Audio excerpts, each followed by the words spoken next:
concerned about particular functions. Ang polynomial function, laging continuous yan kahit sa anong number. So, instead of saying that na polynomial is continuous at x equal to 1, x equal to 2, x equal to pi, x equal to pi over 5, sabi mo na, continuous everywhere, or kahit anong real number, continuous siya. On the other hand, the rational function is continuous everywhere in its domain. So, restricted. Ito, mura na. So, this one is a rational function, continuous yan everywhere, except at x is equal to 1. On the other hand, kapag meron tayong n root of x, continuous siya everywhere if n is odd. So, kahit ano pa yung x na yan. Pero, continuous lang siya kapag sa positive real numbers, kapag n is even. And lastly, ang absolute value function, continuous everywhere. Basically, sasabi na 2 to 5, lahat ng function continuous sa domain niya. Domain, continuous sa domain niya. Now, ay graphical na para makonvince kayo na continuous ang absolute value. Well, anong gusto na ng absolute value function? Yung buong letter B. Okay? And notice, nung drawing yung absolute value, ano nangyari? Tuloy-tuloy yung pag-drawing mo. Kahit kung dumating lang sa x equal to 0, hindi naman umakot yan. Tuloy pa rin yung pagkakadrawing. So, you can convince yourself na mag-change siya dahil sa property na yan. Okay? So, let's have possible. Let's have some examples.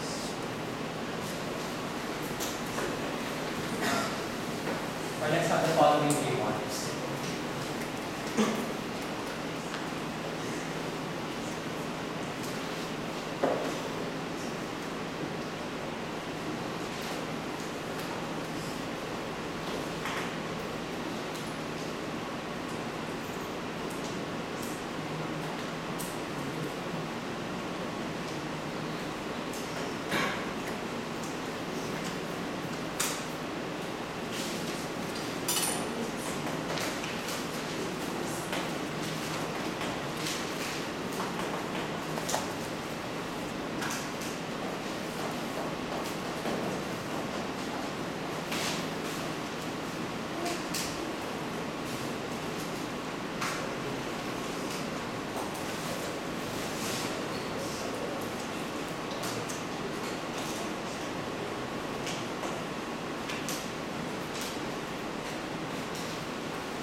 on this one.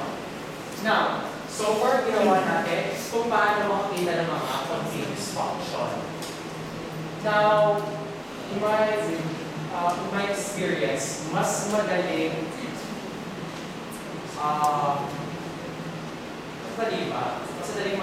mas madaling ipakita na discontinuous ang function kaysa continuous siya. Wala akong tawag sa experience. Anyway, we have a criteria na kung paano malalaman kung ang function mo ay continuous o discontinuous. Sinabi, to test whether a function is continuous, ang gawin ko, hanapin ko lang yung mga values ng x that will make f of x and 1. Second, the endpoints of intervals in piecewise function. And something, and third one, values of x that makes the value inside the base integer function uninteger. Para makita nyo naman kung ano yung sabihin ng mga steps na yan, let's have this one example bago tayo i-discuss. Okay mag-example, please mag-ano. Oo naman. Sir. Kayo talaga? Ano gusto nyo? Quiz o exam? Homework. Homework. So, kakopyahan kayo. Grabe yun, sir. Grabe yun. Grabe ako gusto nyo. Kakopya. Ay ako. Been there, done that.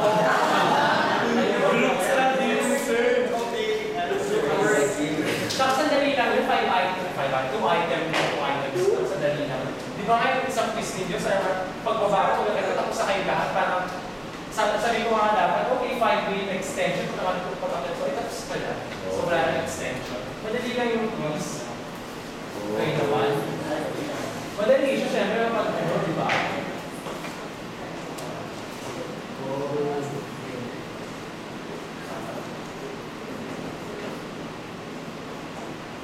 Okay. So let's have this one here. Baka hindi maabutan na ito. Baka gawin natin i-redefine lang natin ito. Now what we have here is, you have your f of x equal to 4x minus 5. If x less than 2. If x is between 2 and 4, gif ng x plus 1 ang value niya. But x greater than or equal to 4x squared minus 1 divided over x minus 5. Now, ang gagawin natin, kung may gif kayo or absolute value kayo sa over single function, itatlong nyo naman eh. Ang gawin nyo muna, ibahin nyo rin itsura ng function natin. So, ano mangyayari? Well, tawagin natin ito. Yung f1 natin, no? f1 of x is equal to 4x minus 5. May problem ba tayo dito or wala? Wala. So, check lang yan. f2, ayan, may problema na tayo dito. We have here gif of x plus 1. Now, saan ito equal?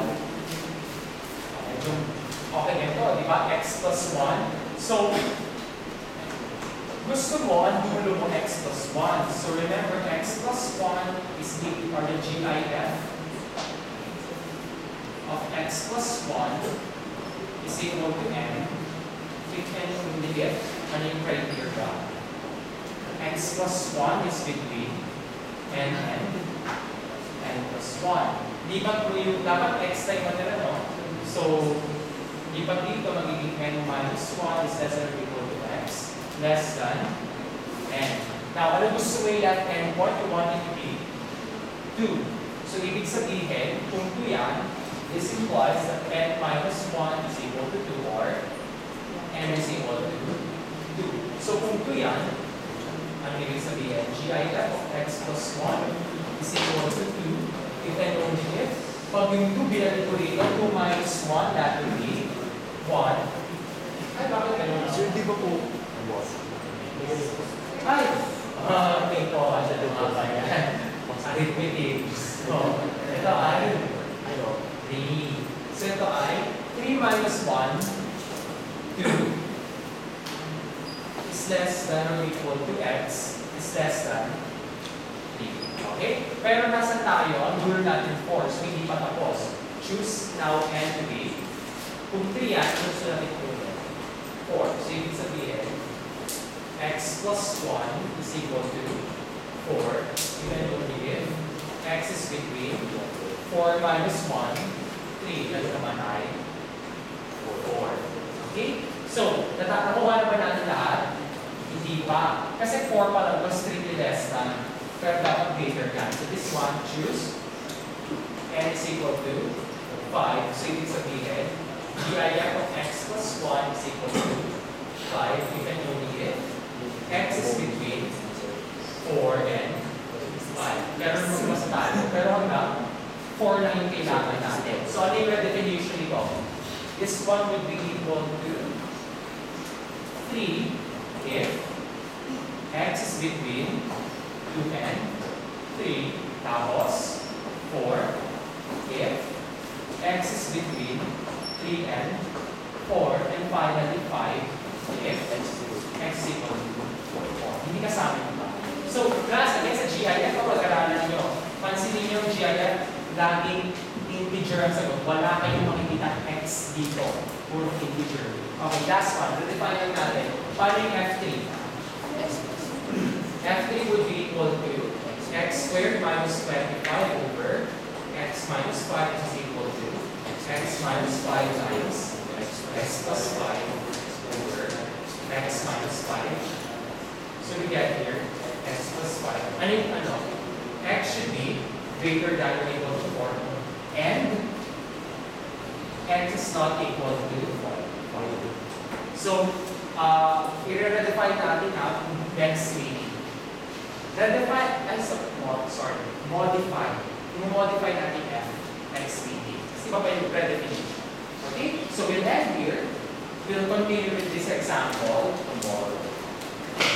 So tomorrow, sa line, ay hindi, dalawa pa rin quiz namin. Okay? So, I'll meet you all sa MBAT na yung so, dali lang to. Basta bilis ko yung injection. Ay, basta bilis na pala tayo sa injection. Okay? Injection. Injection lang ano? Lethal injection. Good. So, sa MBAT, yung okay ulit tayo. Pero wala akong nice kung kaya pa tayo ng minutes. 5 minutes. Shame.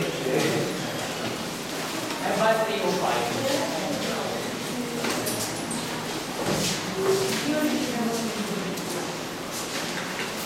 Ay, that's fine. See you then.